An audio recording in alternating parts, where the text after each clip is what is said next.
ClueCon Weekly, the Free Switch community's official web show. Tune in every week for updates in the Free Switch project, interesting presentations, and interact with members of the Free Switch community. ClueCon Weekly is brought to you by Free Switch Solutions, the officially endorsed consulting firm of the Free Switch project. Free Switch Solutions solves problems so you can focus on your business. Visit freeswitch.com for more information.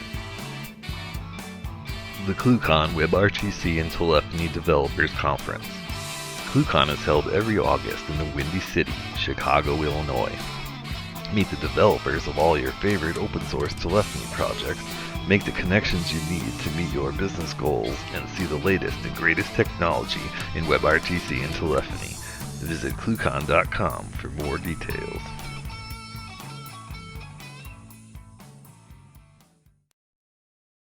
All right, guys, welcome to ClueCon Weekly. Today is June 15th, and we'll have Matt Jordan, CTO of Digium, joining us here shortly to talk about Asterisk and what those guys have been working on these days. And also, when you guys get around to talking to Matt later, y'all be sure to congratulate him, as he was just promoted to CTO yesterday. So you guys give him a big hand for that. Coming up next, we got Mr. Brian West. How you doing? I'm doing pretty good. It's been a busy morning already, trying to get things lined up. The last minute details of ClueCon. Today is the call for speakers is wrapping up. If you have any more talks, get those in ASAP. It's always good to have some standby speakers available. If the talk's good, we won't turn it away, but just get them in as soon as possible. We have, the pizza party on Monday already cinched up. We have the Tuesday evening gigabit reception. We have the Wednesday party with Telnex at ClueCon. Registration is open. Get that in as soon as possible. If you have any questions, comments, concerns, give me a call at 877-74-A-CLUE, and I can help you guys with your registration, get questions answered. I think that's pretty much it. Did I miss anything, Kathleen? Oh, I think that was everything. Although I would like to mention that we are doing a new pizza place this year, Giordano's, and so that should be pretty exciting and interesting. I'll just roll right into my announcements. News from the code today. Mod Call Center and Virtual Communicator saw some minor updates. And then we released 1.6.9, so go check that out. Look it over, review it. Check it out. Cool. All right. Oh, and I forgot one thing I want to mention. There is a proof of what the laser engraved laptop that we're giving away at ClueCon will look like. It is on ClueCon.com, so head on over there. And don't forget to follow us on Facebook and Twitter. All right, guys. Anything else on those fronts? All right, guys. Thanks, Brian. Thanks, Kathleen. And as Brian says, don't forget, follow us on Facebook. Like us on Facebook, follow us on Twitter, and get the latest updates from Kathleen and the crew as they come out. Speaker announcements are starting to trickle out, and you'll start seeing this. We'll start seeing the schedule form up before long, so you guys can go. You'll be able to find that at ClueCon.com. And coming up next, we have Mr. Matt Jordan. Matt, CTO of Digium, and I know Matt's been working there for quite a long time. How are you doing today, Matt? Doing good. Thanks for the congratulations, by the way. I appreciate it. Yeah, well, congrats on that new job there. And I know, just on a personal note, I know you've been working at Digium since very, very early on. How long have you been working with Asterisk now? Surprisingly, not as long as you might think. I'm coming up on my 5th year anniversary working with Digium. So I came in sort of right when Russell sort of was transitioning out over to Red Hat. In fact, actually, funny story, Russell hired me, and then a month later, told everybody, hey, I'm going to Red Hat. I'm like, oh, man. So that was sort of like the beginning of my foray into the Asterisk project, and then slowly but surely sort of taking leadership in the project, and then onwards and upwards. So I've been probably moving towards this sort of bigger picture strategy things for the past couple of years now, and so I'm really excited about getting the opportunity to help out Digium and work in this role.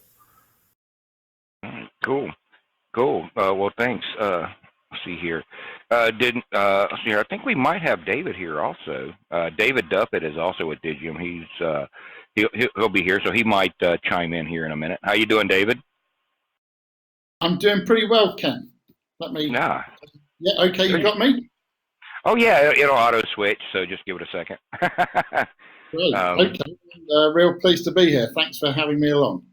All right. Hey, David, while you're here, you want to tell everybody who you are, so when we get the conversation really going later, they know who you are? Yeah, sure. I'd be happy to do that. So I'm a long-time Asterisk enthusiast. Been involved since maybe about 2004, 2005. But at that stage, I was working for a traditional telecoms company called Aculab. We were like the English Dialogic, doing those real expensive proprietary cards, the full height, full length, $20,000 a go cards.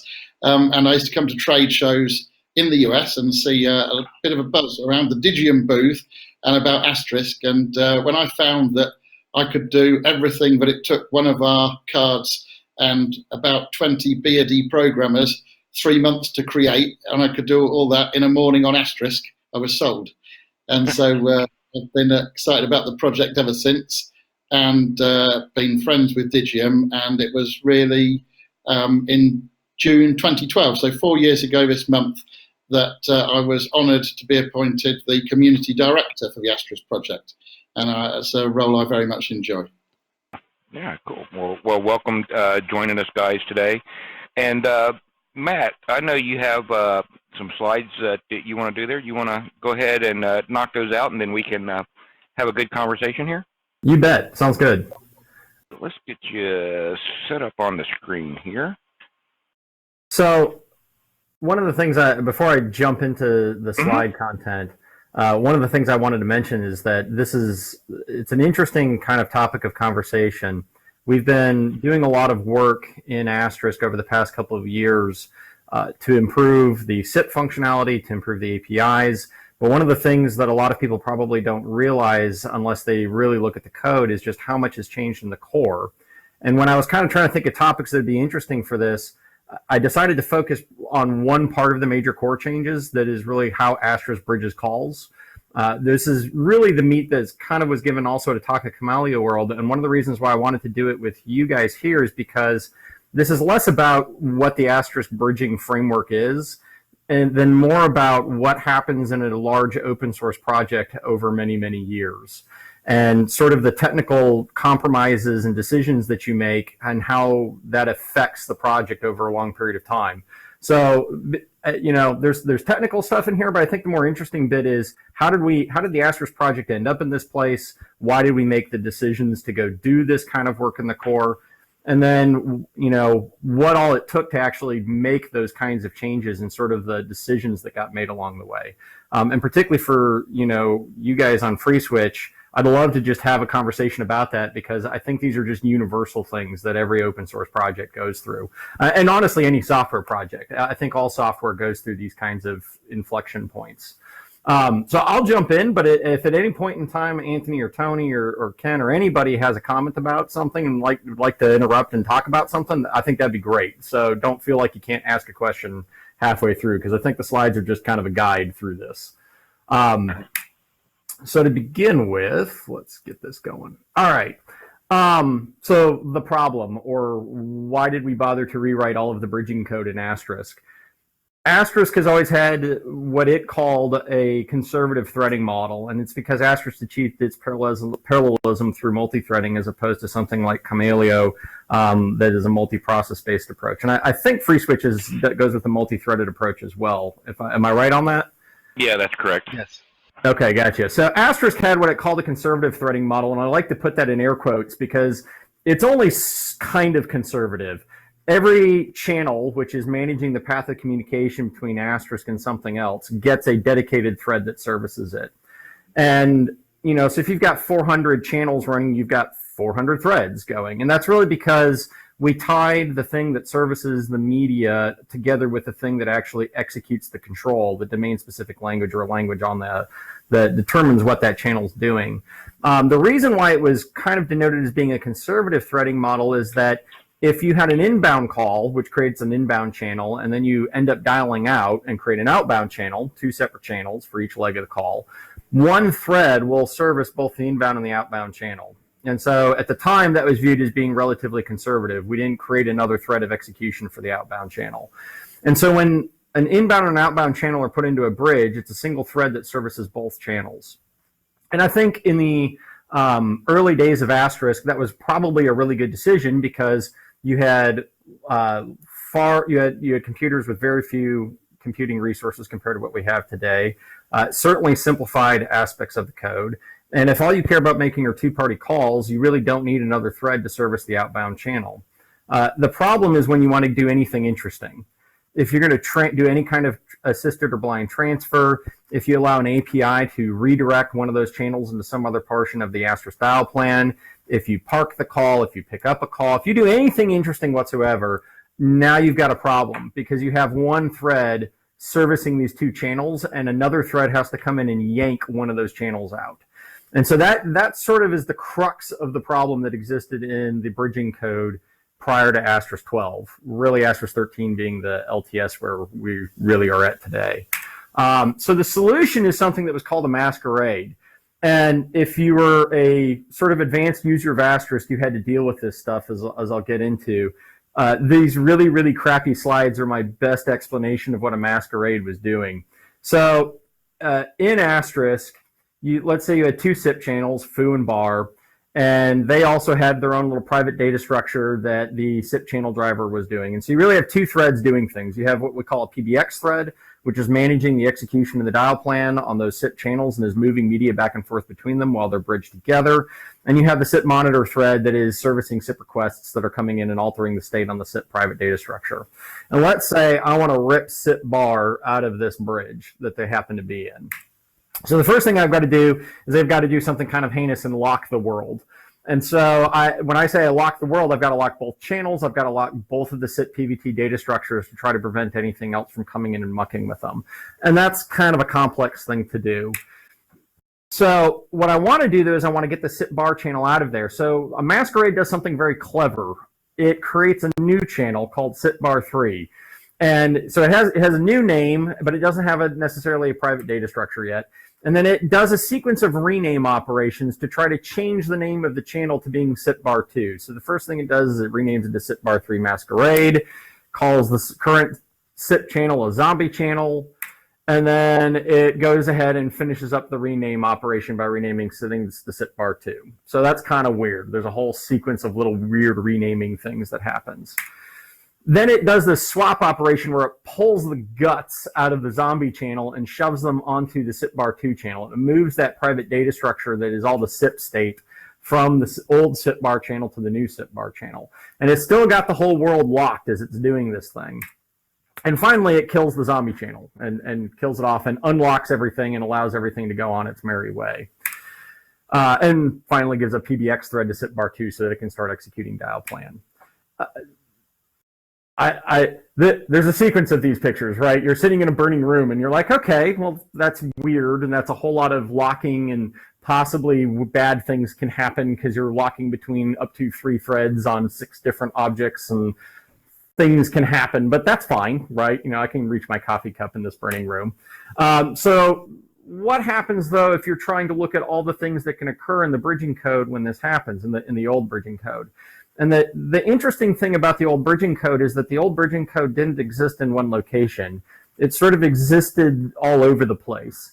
And when you were put into a 2-party bridge, the first place you would go is into the features code in Asterisk in a function called AST_do_bridge. And then you end up calling into the channel driver or the channel core to get into AST channel bridge, which then may call back into a specific channel driver implementation if you're doing native bridging, which then may call into a bridging implementation in the RTP engine, which then may call into another specific RTP implementation in order to do the actual packet-to-packet bridging in this case. And the reason why this is problematic is that, other than trying to trace this code is a little confusing, The reason why this is problematic is that masquerade option can happen at any one point in time in any part of this code, which means that all of the DTMF features code that is updating CDRs, channel event logging, the Asterisk manager interface, it has to be aware of the fact that all of a sudden its channel that it was looking at is now been replaced by a zombie. Same things that happen in the channel core, all the feature compatibility checks that have to happen, timers that would actually kill a bridge, RTP source synchronization checks, things that check local versus remote compatibility in the RTP engine to determine if we should be doing a packet-to-packet bridge versus a direct media bridge. And now my arm starts to burn off, right? Because I've got all of this code all over the place that's doing very fundamental things that now has to be aware that at any point in time, the thing I'm operating on is now dead and gone and is off doing something else. And so you did some very weird behavior, not to mention the fact that it's very difficult for something like CDRs or channel event logging to even understand why the masquerade occurred in the first place. But interestingly enough, all of that stuff, those are all reasons that are sort of developer-centric reasons. The real reason to go change this code was because we exposed it through our APIs. And so if you were trying to write an application on top of Asterisk, you had to deal with all of these heinous renamings of things and try to rebuild the state of what is this channel? Like, where did it go? Like, I told the guy to pick up a part call, not rename himself 3 times and then do a masquerade.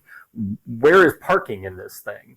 And so the fact that we didn't have a very clean way of hiding the masquerade operation was actually an incentive to go try to kill it and get rid of it completely. We actually did explore what would occur if we just tried to hide it, but there were still parts that it would leak through, so we decided let's just try to get rid of it out of the vast majority of operations happening in Asterisk.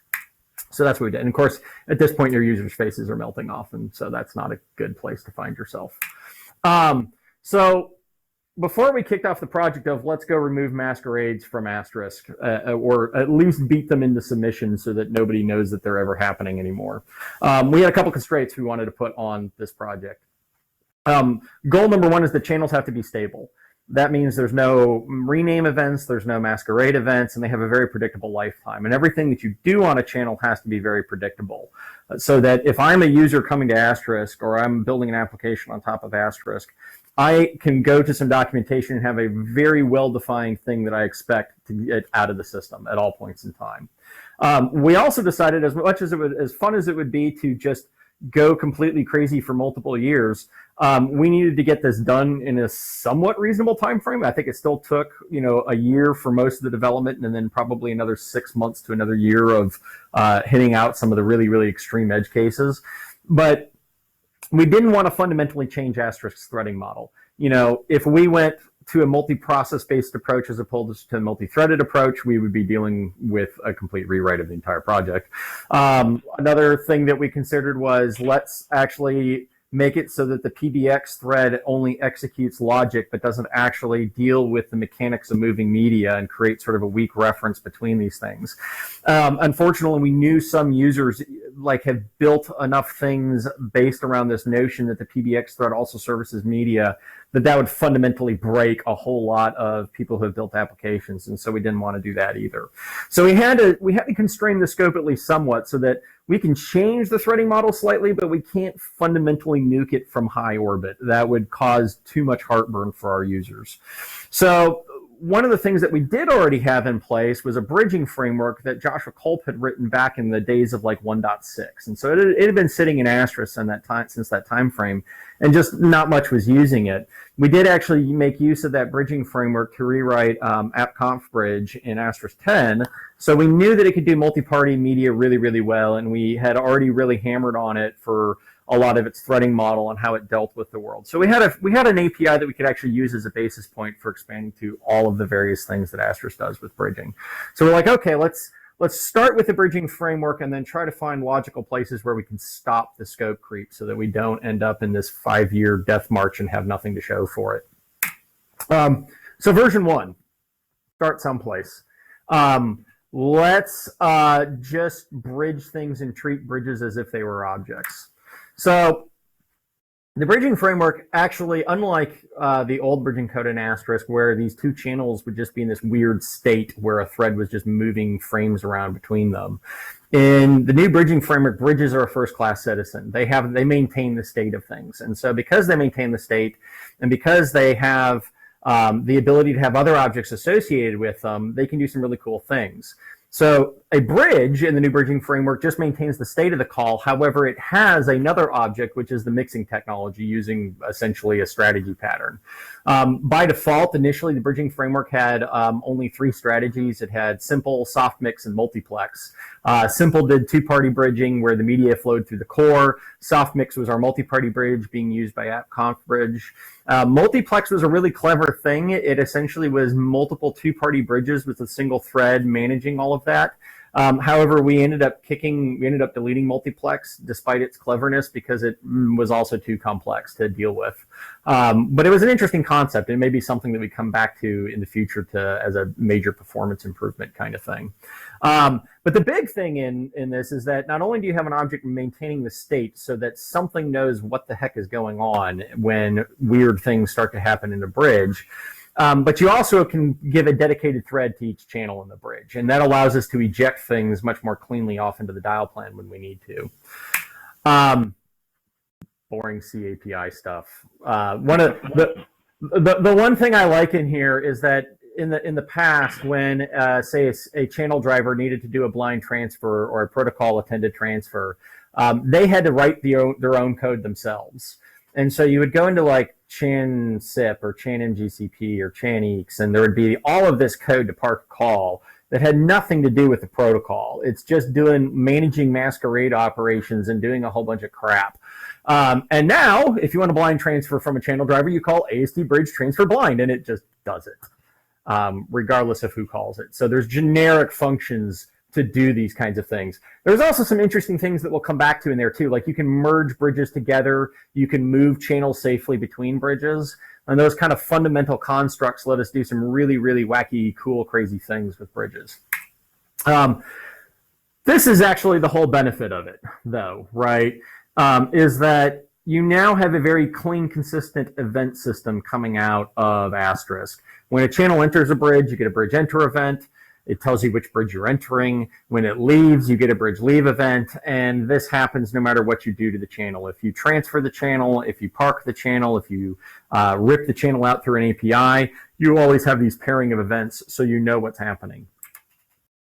And goofy UML for all of the developers watching, generally this is what we started with, is you have an AST bridge that has some capabilities, keeps track of has a queue of things that you can do on the bridge, and that bridge has a mixing technology. And that mixing technology does all the interesting bits of actually mixing the media between the participants in it. What's really cool about this is that we can actually change the technology on the fly based on conditions in the bridge changing. So if I have a bridge with 2 channels in it and I toss a third one in there, it will, on the fly, change from being a 2-party mixing technology to a multi-party mixing technology. If one of those channels leaves, we'll fall back to the 2-party one. And basically, we can pick, as the conditions in the bridge change, what is the best way to mix the media in the bridge. Okay, so great. I've got 2-party, I've got multi-party. I want native bridging, right? I want to be able to do direct media between phones, and I want to be able to just proxy RTP through the core. Okay, well, we'll add back in native bridging. So we didn't want to rewrite the RTP stack in Asterisk along with doing this. So we'll use ResRTP Asterisk for this, and we'll create a new facade over ResRTP Asterisk. And so you end up now adding 2 new native bridging modules. You've got Bridge Native RTP, which manages RTP-capable channels and will determine if you can do either a packet-to-packet bridge in the core, or if we can actually direct the media between the endpoints. And you have DOTI native bridging, which is in the probably incredibly rare circumstance anymore these days where you actually have 2 ISDN channels actually talking to each other. We wrote it, we ported it over because it was relatively easy to do, but I have to imagine that the number of times that code ever gets called is pretty low in the VoIP world that we live in. Okay, great. So now I can mix media again. So what about features? Okay, well, we need features. So we have to add DTMF back in. We have to add in time-capable features where after so long we'll cancel the bridge. We'll have to add all this kind of fun stuff back in. So we didn't want to just shove all that junk right back into the bridge, right? You know, one of the good things about sort of segmenting this stuff off in a framework is that you have the capability now to sort of build out a better way of representing these things. So rather than shoving everything into the bridge, there's another object called an AST bridge channel, and it acts as sort of an intermediary between the bridge object and the underlying channel object. And it kind of maintains all the fancy state that's happening, that's associated with the channel while it's in a bridge.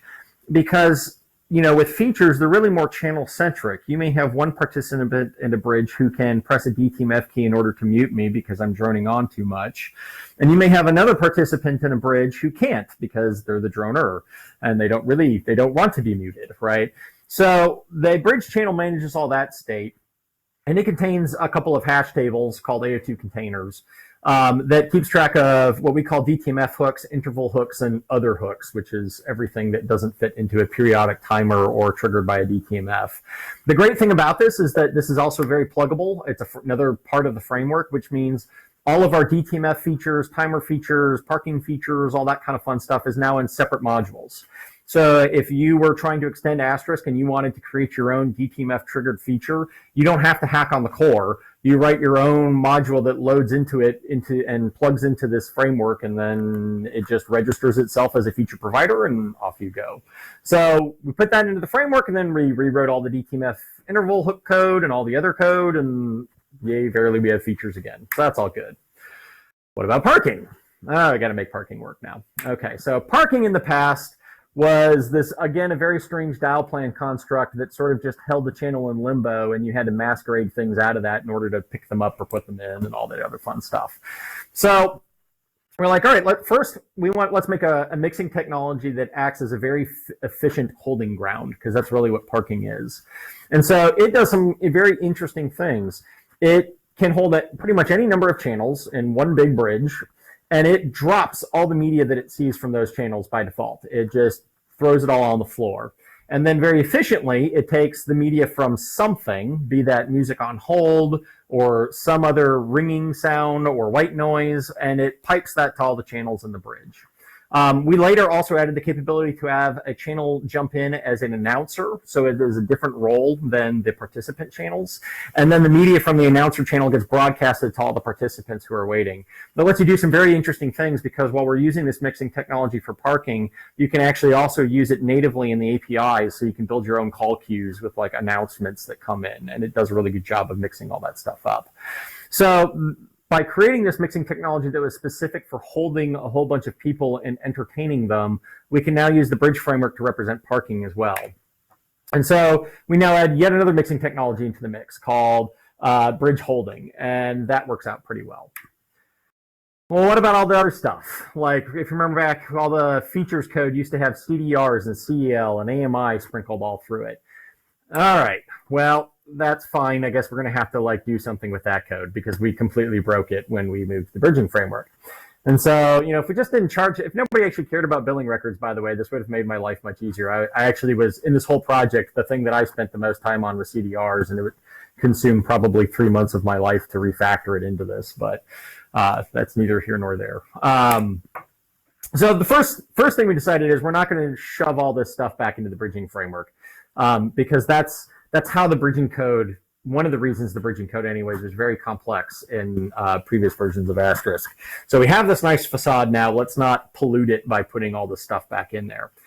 Instead, simultaneously to all the bridging framework stuff being done, there was another project that was being done, which was we went and wrote our own message bus that is called Stasis. And if you ask why it was called Stasis, the joke internally at least was that it's an acronym for some thought actually spent in specification.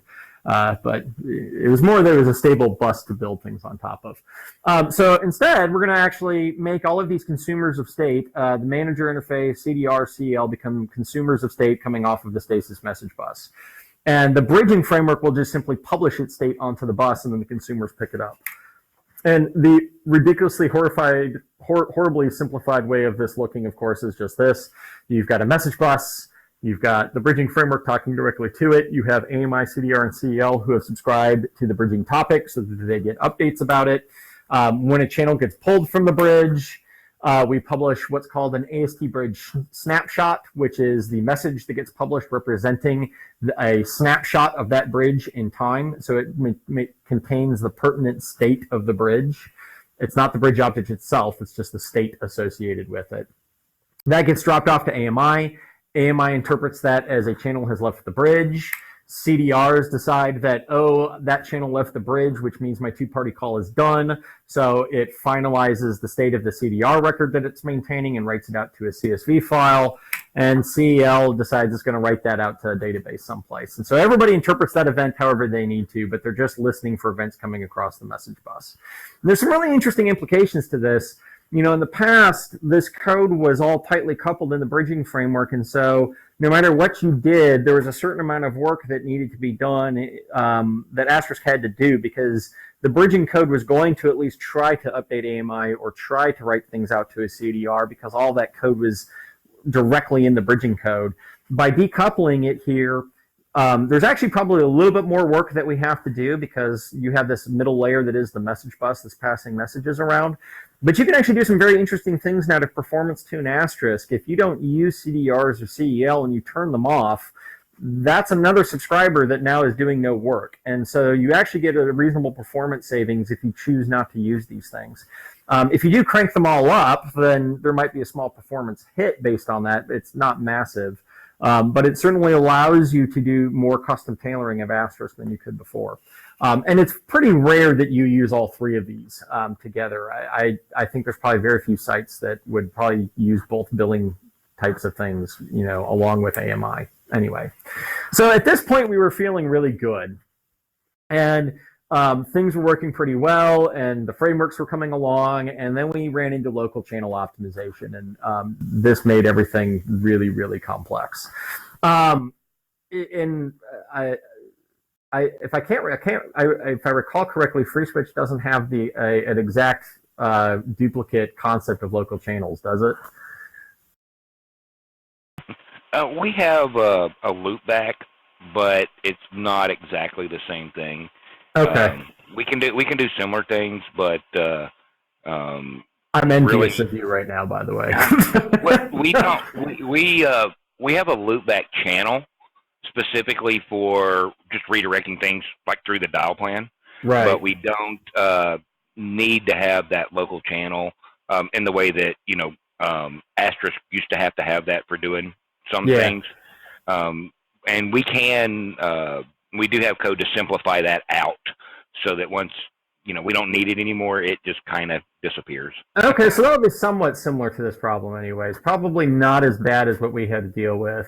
It's interesting actually that you say that, because with ARI, with the new API, you pretty much very rarely ever need local channels any longer. It's very easy to get rid of 90% of them if you use that API. But that doesn't help anybody who's using dial plan. So on to local channels. So local channels are a little weird. I'll skip to this slide because it demonstrates what a local channel looks like.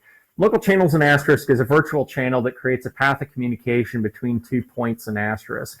And the weird thing about them is that they always come in pairs. So every time you create one local channel, you always get two. And they're sort of like hinged together in the middle, and then you can take each end of them and stick them where you want. So let's say, for example, we had a two-party call that got established between two PGA SIP channels, and we had a local channel sitting between the two bridges.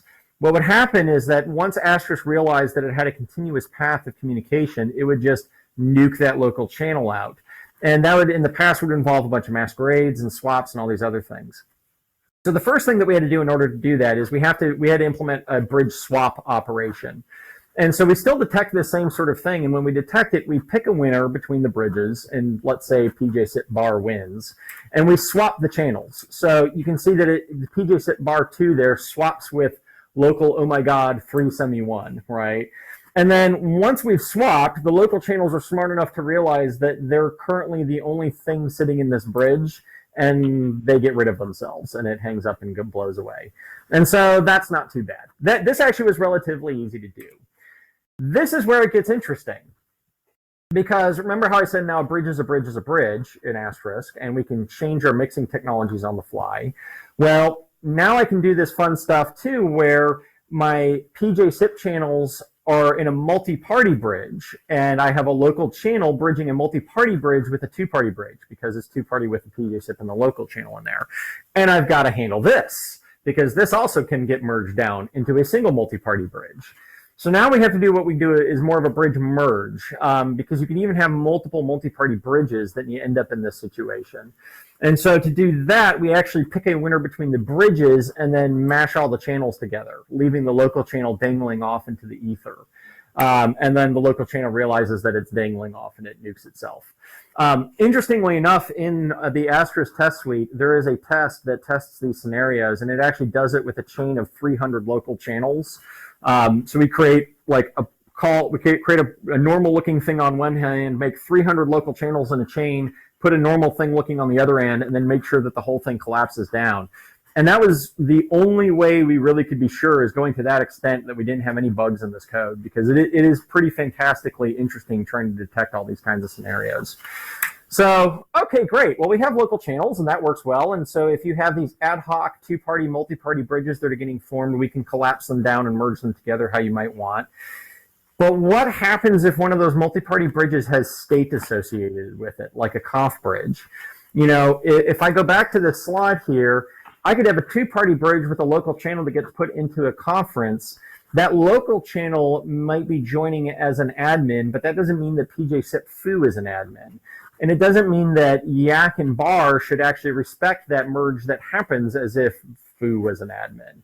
So, nuts. Now we got to do something about what we do with local channel states. So, great. Now our bridging framework becomes even more interesting than it was before.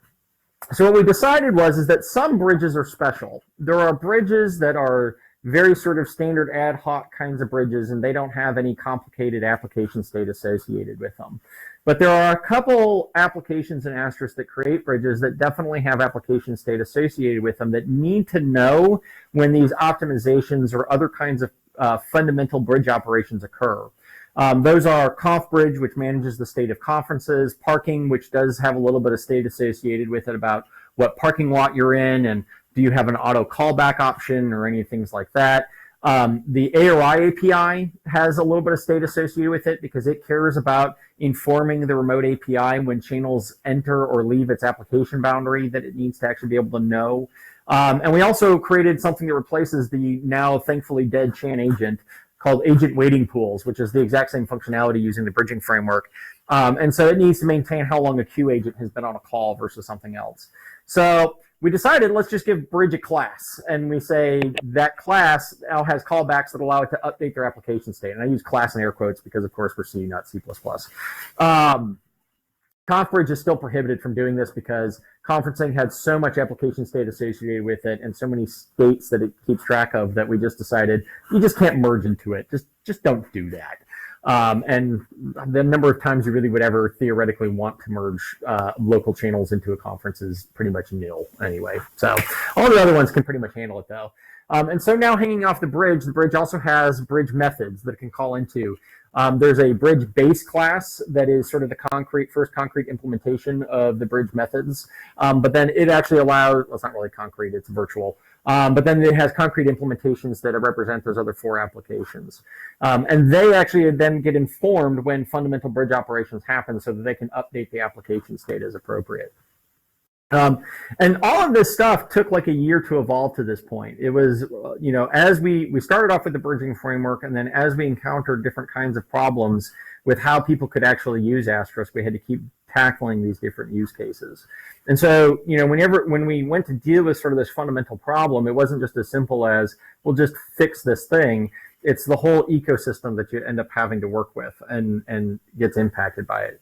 But the good thing is that we were able to get there and actually deal with all of these very interesting edge cases. And so we started off with this one thing, and you end up with this big picture that actually looks like this sort of very slimmed down UML diagram because I dropped all the methods out of it. You have this bridge object that maintains itself as the core that actually maintains the state of the bridge. That bridge has a technology that determines its mixing strategy with different implementations as to how that mixing occurs. It has a class that maintains the application state if that bridge has an application that's built around it. And then all the participants within that bridge also have their own state to keep track of the special features that they have. And that's it.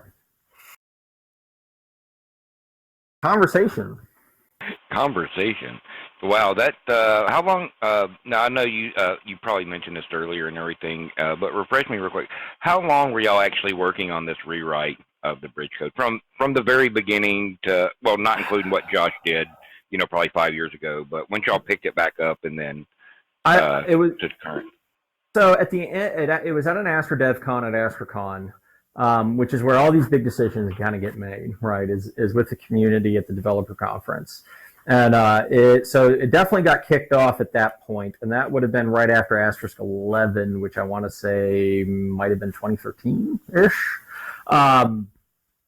And then we released it in the first beta was in October the next year, and the first release was in, I think, December-ish.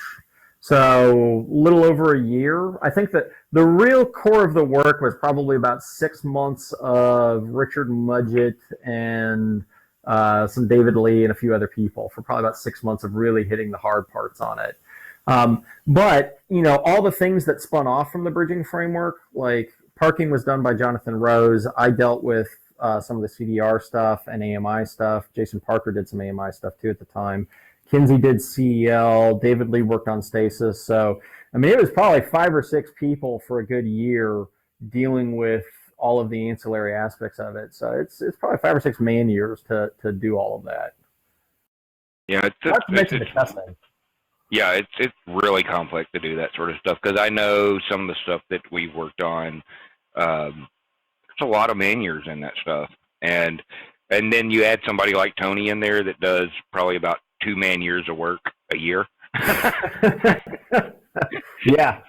And that's like Josh too, right? We always joke about Josh time, right? Of when's it going to be done in Josh time? It's totally different than normal people time. Right. Tony time, right? Exactly.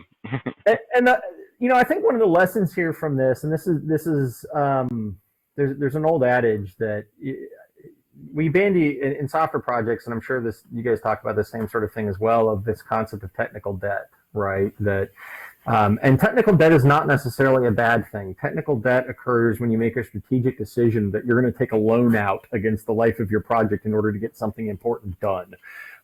Just like taking out a mortgage, right? And there's good loans and bad loans even, right? So just because you have some technical debt does not necessarily mean that you've made any kind of bad decision. But what it does mean is that if you don't deal with it over some period of time, that debt continues to accrue interest.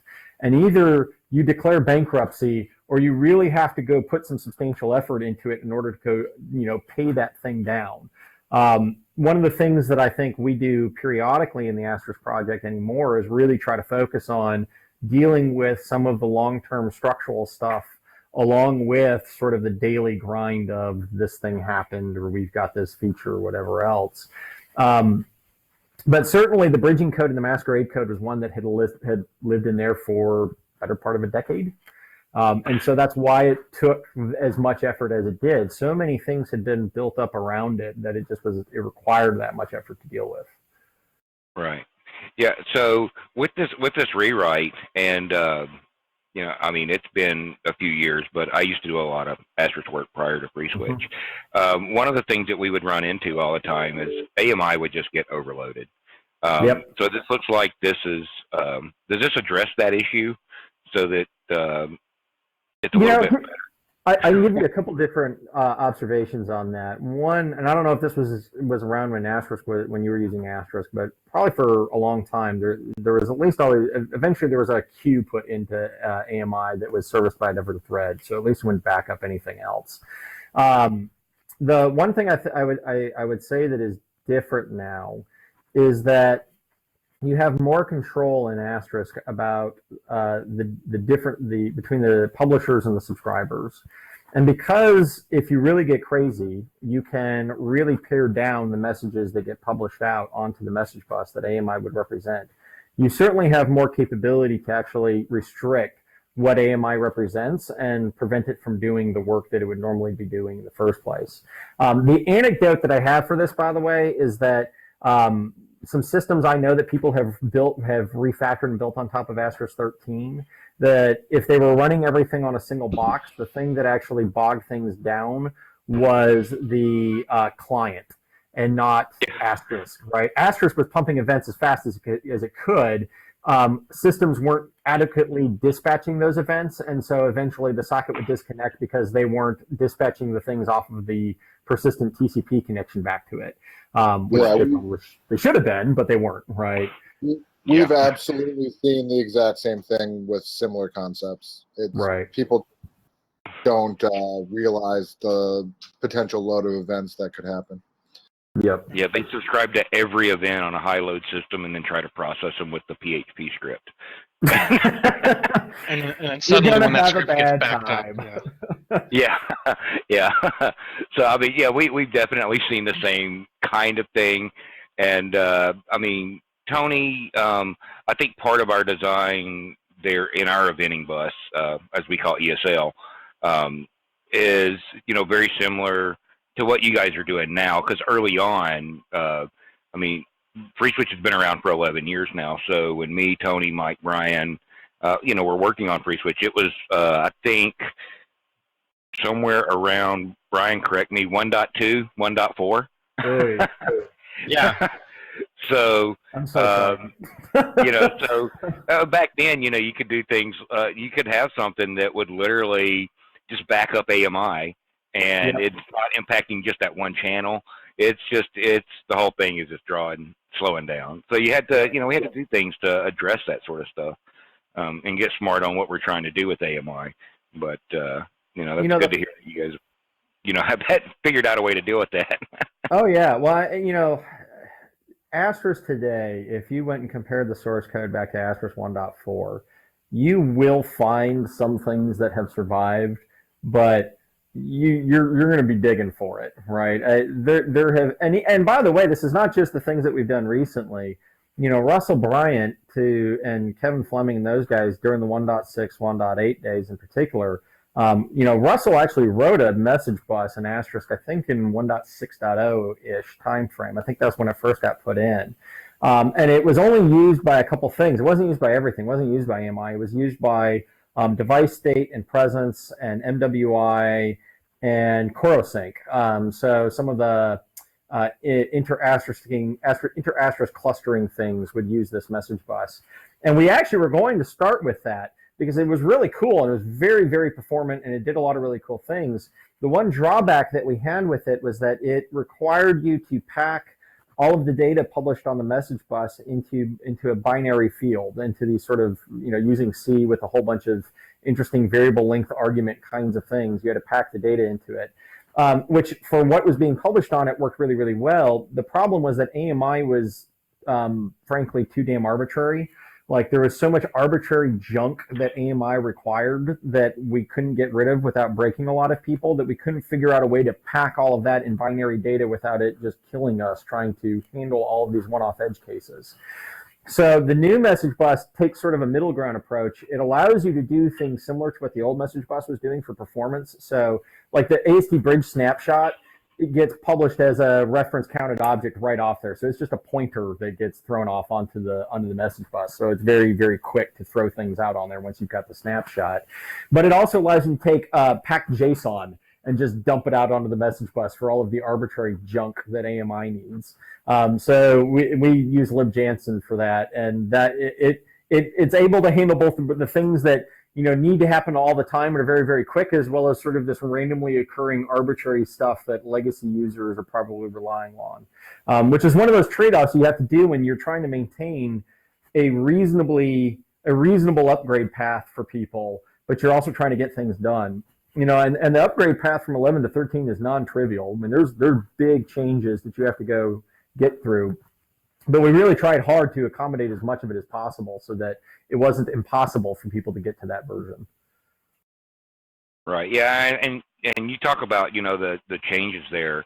That's something that we see also. I mean, we try to minimize the ABI changes and that kind of stuff. But, I mean, you always run into things where that just will not work. It's how often do you run into stuff like that from you guys' perspective? In the past, much more frequently. We really tried hard with 13, or really 12 was when it started, to deal with it.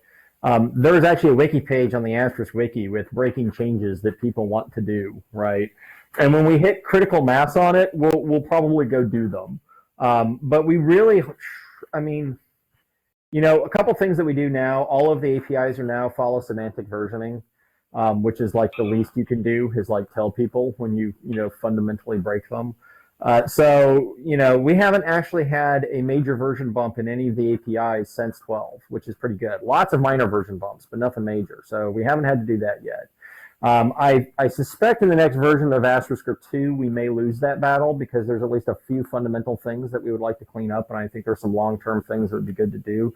But we're at least trying to batch them together. So the good news is that, you know, our APIs get after this big, I mean, by the way, it's totally different between 11 and 13. Like, you know, it's big fundamental changes there. But if you get to 13, we've been very stable on it for the past year or two, and I don't think that's going to change. But a lot of it is also just, you know, sometimes you hold your nose and you do some more work in the code to try to keep backwards compatibility going. And other times you look at things and you're like, you know, we really could do this and it would be better if we did, but let's just hold off for a little bit unless it's absolutely critical, like it's a security thing or something like that, and try to do them in one big shot so that we don't have this constant moving target for people. Yeah, that's always the fun part. You know. Now, it's from a security perspective on the event busing and stuff. Did you guys build in stuff there so that, say, an endpoint can be restricted or an application can be restricted as far as what core functionality that it can gain access to? Kind of yes, kind of no. So one of the things that we found with AMI, if you're familiar with AMI, it has this whole concept of class authorizations, where different actions have different class authorizations and they permit what you can and cannot do. One of the things that we found is that the number of backdoors that you create by having that fine of granularity in your security system is astronomical. There's all sorts of escalation permission security vulnerabilities that came with that, and we spent years knocking those down, and we knocked them all down, but it was this constant moving target of, because we were clever with certain things, it was easy for somebody with one class authorization to get into other class authorizations. So what we did instead is we took a very different approach with the new APIs and even with some of the functionality that we have that Stasis does. Instead, what we do is you basically have read-write access.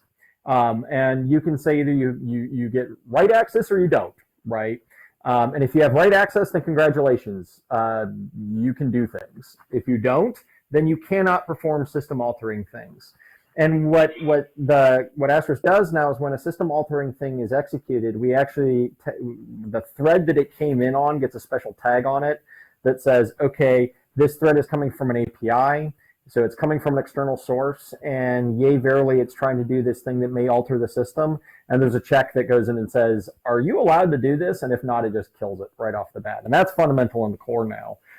So the good news is it's very, very secure with respect to that. The bad news is if you need a finer grain than simply read-write, your external application is going to have to provide that for the new APIs. For AMI still has the class authorization, but it honestly was such a moving target given the people came up with a granularity that probably wasn't very good, was part of the problem. And it's just felt like a bad thing to try to bake directly into the core on the message bus itself. All right. Well, all right, guys. Anybody else want to ask Matt a question here? Or Matt, is there any questions you want to ask the FreeSwitch guys? Oh, there's William. Go ahead, William. So your new architecture, does it allow you to basically create message bus modules for Asterisk, such as if you want to dump your messages into an external messaging system like AMQP or Mosquito or one of those? Yep. No, you absolutely can do that. So interestingly enough, all of ARI, which is the new API that we made, was actually originally called Stasis HTTP, but we had 3 things named Stasis, and it was getting really confusing. And we like 3-letter acronyms for our APIs for some reason, so whatever. But all of ARI is built as external modules. So none of it exists in the core, the entire API. And that's all being done based on the message bus. And it uses WebSockets, right, to pass events back. So you could definitely take that. You could use AMQP or something else. There's actually, like on an old blog of mine someplace, and I think I have it up on GitHub, I actually wrote a module that dumps security events out. Just as a, this is how you subscribe to security events happening within Asterisk, because that's a whole thing that it can do. And then, I think from that, I just logged a message, but, you could update IP tables automatically or do something like that if you felt like it, or dump them out onto another message bus. So yeah, it absolutely could do that. Awesome. Actually, let me reverse the question on Ken's question for your guys with like fine-grained security permissions. How do you guys view the whole security problem with the message bus and external systems? We actually do that a couple of different ways. On ESL, which is a direct TCP access to the message bus, it is all or nothing. It's up to your external application. You would deal with that on that level, and don't expose it directly to the end user unless you're a nutbag. Yep. We put the same warning in for the new API. Yeah. Now then with our Verdo WebRTC stuff that we're using here, there is some restriction on what commands you're allowed to run. And you can define that in the config. So it either lets you run them or it doesn't let you run those commands, but it doesn't restrict them. So you still need to lock that down. We did include a way to allow you to do an arbitrary message, so you can then process that server side and then still insulate the user from that. So there's a number of ways to implement that and not have to worry about getting choked around. Yeah, that seems like a very sane approach to the problem. There's as much as a big a fan of security as I am, and I think you need to do something. There is a lot of danger with getting too clever, and there's something to be said for trusting your end users or the people who are building applications on top of systems like FreeSwitch or Asterisk to be responsible for an element of their own security. Yeah. Well, we do things like, we ran into things where we've done in processing, just basic stuff down in the core, like in the dial plan, variable expansion and stuff like that. You always try to get clever, and then you run into something unintended consequence. The number of times people find ways to execute shells out of like variable expansion is just amazing. Oh yeah. I've seen it where let's just send this variable in through the through a hidden header on a SIP invite, and let's see what happens. And then and I've seen that on various platforms, and it's like, yeah, we might want to do something about that. Yeah. So you end up having to do a lot of input sanitization on there, and people try to do crazy things. It's as with FreeSwitch and with Asterisk 2, they're toolkits. We can do a lot of things with them. Yep. We can allow you to shoot yourself in the foot. That doesn't mean you necessarily want to. Yep. No, in fact, actually, it was that variable substitution one that led us to using the thread. Where did you come from mechanism in order to like guarantee that we lock things down? Because even if they get through like the various filters we have in variable substitution, at the end of the day, you haven't left the thread that's executing that thing. And so we can tell that, wait a second, you're trying to execute a shell and you don't have write access. No, don't care how you manage to get through the filters. You're still prevented from doing it. And that's actually why we ended up on that one, because we just got tired of trying to deal. There's still lots of filtering code and it still does all of its thing, but we dealt with so many different ways people had managed to do permission escalations through that kind of stuff that it was just, let's just prevent people from doing it. And if you really want to allow shells to be executed through API commands, that seems really stupid, but okay, go ahead and give yourself write access. At least you knew what you were doing.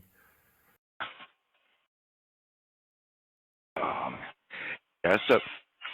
So where are you guys going to be going in the future? Yeah, that's a good question. So the big thing I think that Asterisk is focused on at this point is playing a media application server role in a larger infrastructure. So a lot of the things that I know Matt Fredrickson will probably be talking about at ClueCon actually will be related to that kind of concept of, Asterisk, probably a lot of people view it as it's a PBX, and that's great. You can still take it and build a very PBX-y based experience out of it. But one of the things that I think that we've been focused on for the past couple of years is making it so that it's much easier to plug into an infrastructure that contains other VoIP elements like Camalio or FreeSwitch, all these other things that have other roles that they may be better suited for than Asterisk, but that Asterisk has a role that it plays in this larger infrastructure as being very easy to build applications on top of. That's been our big focus with the ARI API. So I think that's probably where a lot of the development focus is at this point. And there's some modifications that I know are being done in the ARI API to better facilitate that. Being able to, one of the ones we added recently was the ability to push configuration into Asterisk as opposed to having it to pull it from a database. That lets you do some very creative things where, say I'm writing something in Node.js, for example, and my Node.js application is maintaining the concept of what a phone or a trunk is. It can just push that to a particular Asterisk instance in a cluster when it knows that Asterisk instance needs to deal with that phone. And when it's done, it can pull it back out of that. And that Asterisk instance no longer has any of the state associated with this phone that's permanently stored in it. So we've been doing a lot of things like that, where you can take a large number of Asterisk instances and make them work together along with the rest of the VoIP infrastructure to do cool media things. Cool. So now I'm going to kind of throw you under the bus here real quick. Sure. And we talked about this a little bit earlier. I think we mentioned it a little bit yesterday. You guys have been doing wideband audio for a while now. Yep. So Tony got a little nuts a couple of years ago and implemented stereo audio so that we can do stereo audio here on the bridge. Is that on you guys' roadmap anywhere? So actually that's a good bus you just drove over me. I'm actually glad you mentioned that. So sorry. So this is good, right? Because I'll before I answer the question, I'll just back up, right? Like, why is the Digium guy on the ClueCon call? That's just weird, right? The world is big enough to have multiple real-time communication open source projects, right? Yes, it is. Even ones that do similar things. This notion that there has to be there's a Highlander moment that's going to occur and somebody's head's going to get lopped off because there can be only one is just stupid, right? There's so many people out there using proprietary junk that I would much rather go focus on, right? Let's go rid the world of Acme Packet. Let's not go rid the world of each other. So my point is that there's this great thing that happens, I think, when you have projects that are doing similar things, where you do get sort of this feedback between them of, wow, that's really cool. Look what FreeSwitch did. They can do stereo audio. That's really awesome. Do our users want that? Is that something we should be doing? Maybe we should, right? And you get this thing back and forth between projects that occurs because of that. As far as stereo audio is concerned, I think it's cool. I think it's really cool. The one thing that I think prevents us from doing that at this point, remember how I said there's technical debt and you choose ones and you pay them down?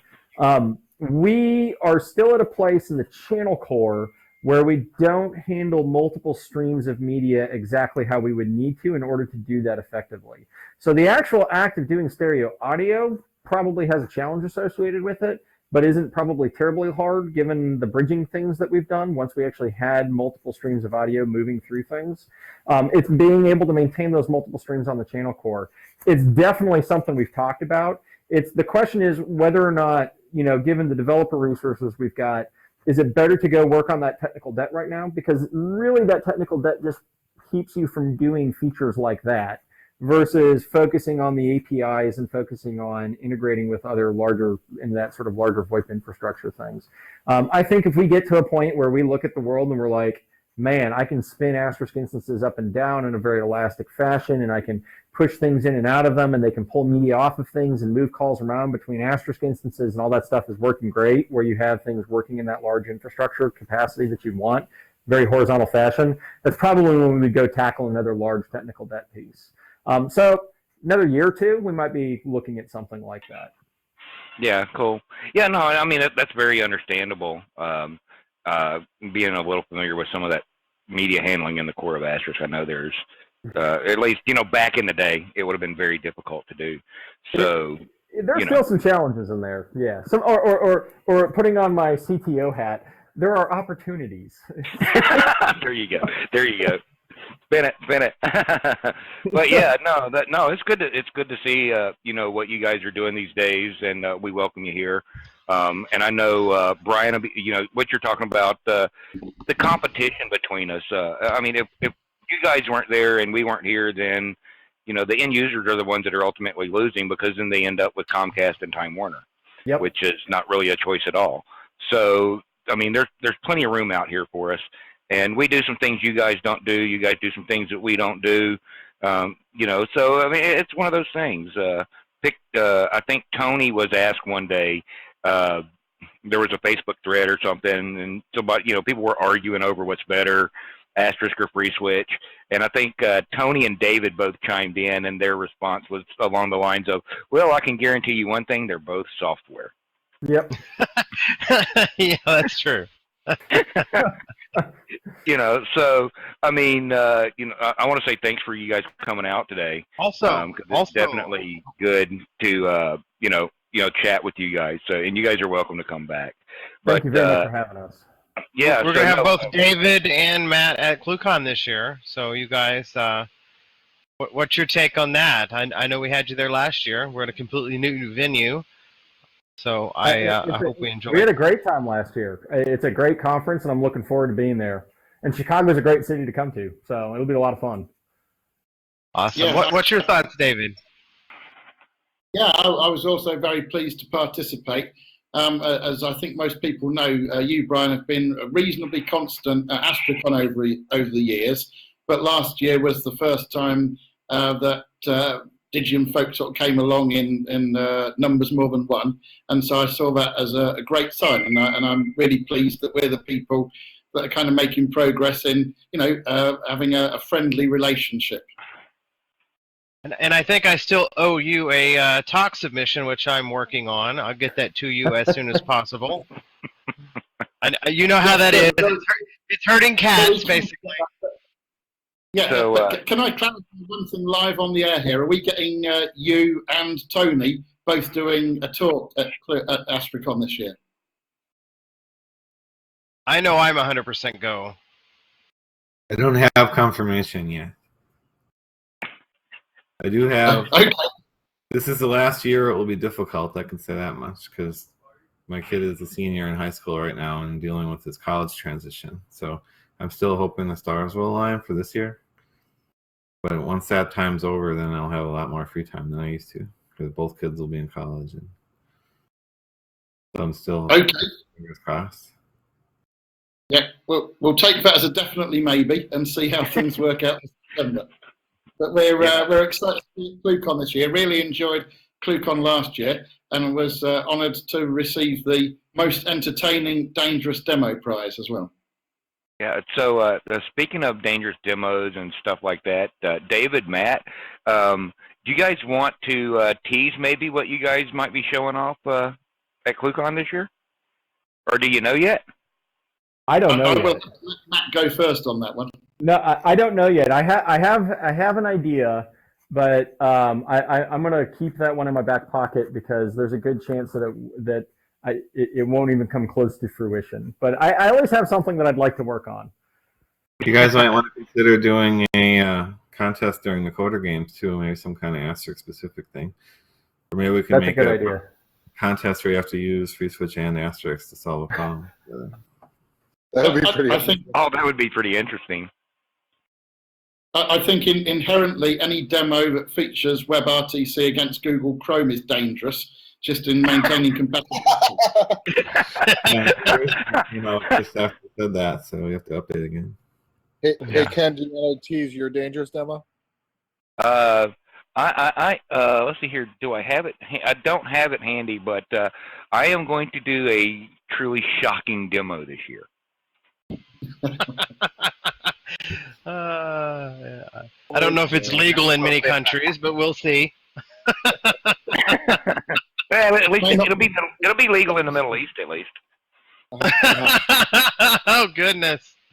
Oh goodness! Most things are legal if you have written consent.